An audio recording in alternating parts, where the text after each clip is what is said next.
Today we're going to talk about one of the basic building blocks of demographic methodologies, the rate.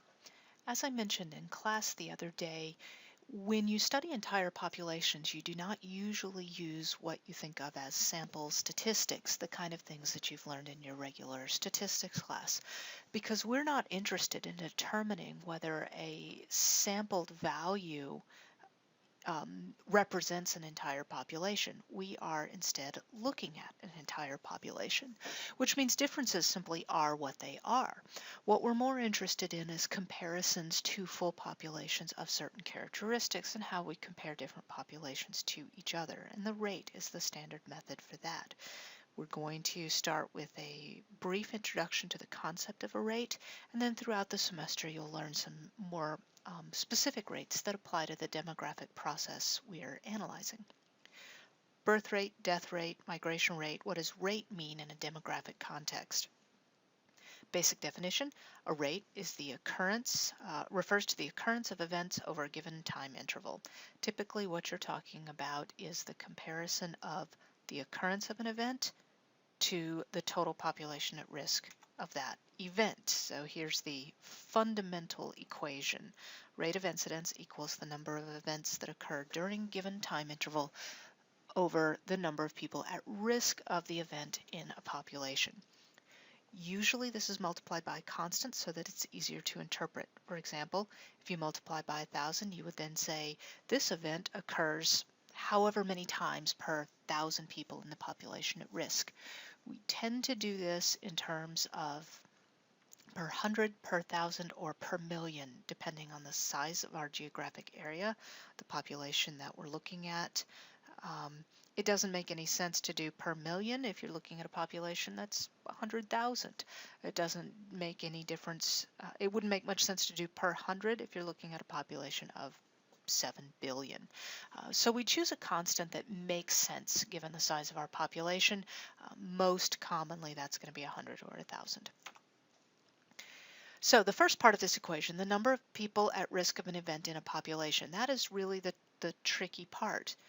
We can know certain things. We know an event occurred. We're tallying an event some way or another using census information, using vital statistics information, population registers, any of the primary sources of population data that we talked about in our last class materials. That's fairly straightforward, but determining who's at risk of the event occurring can be a little bit trickier. The bottom number of the equation specifies the number of people in the population at risk of experiencing the event being measured. It can be difficult to determine that number, so sometimes we just go with total population. But the more precise we have that population at risk, the more precise the rate. So, for example, we'll just talk about the failure rate, the number in a class. So you have the number of failed grades, failing students in a class over the total of number of students in the class. We'll do it times 100. So if 2 students in a class of 16 fail, the rate can be expressed as 12.5 failures per 100 students. Why is that any better than just saying that 2 students failed the class? Let's say that Sociology 203 is offered every other year. How can you compare the number of students failing each year? If you're just looking at these numbers, you don't really have any way to know. First step is to include the number of students in each class, so the population that's exposed to the risk of failing Sociology 203. So now you get what I mean by population exposed to risk. So you can see now that we have an additional piece of information that helps us understand the failure rate. So in this case, while these both in 2009 and 2011, 2 students failed, it was actually had a bigger impact in 2009 because we had a smaller class, a smaller population at risk. With only 1 student failing in 2007, you would think that that was a good year, but really it wasn't with only 5 students in the class. I will let you know this is not accurate data. Class is usually larger than this, and generally speaking, I only have 1 student fail per semester, almost regardless of the size of the class. It's kind of interesting. Accrued rate, and we're going to see this term over and over again throughout the semester. It measures an event by the number of times it occurs in comparison to an entire population. It doesn't matter how likely anybody might be experiencing the event. You just use the total population. So you start with the deaths for crude death rate, good example.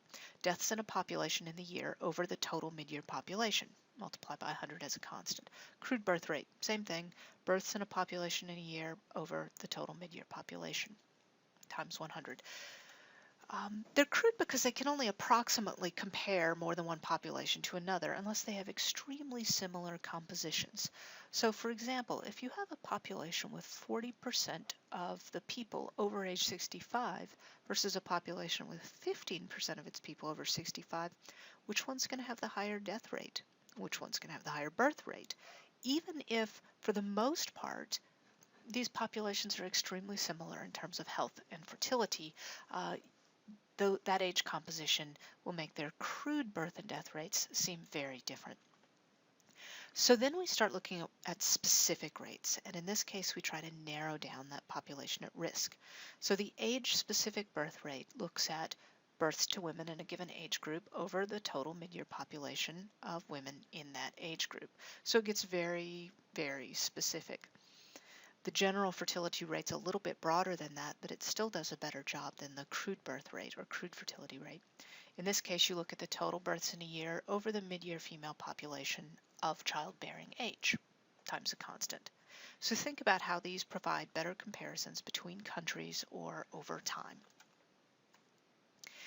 I'm going to wrap this slideshow up with that, and throughout the semester as you learn more birth rates and more death rates, some migration rates, and some other types of measures, you'll be keeping in mind issues of measuring the incidence of the event, what is your best population at risk, and how can you make comparisons, and what are some things we can do to make comparisons between different countries more meaningful.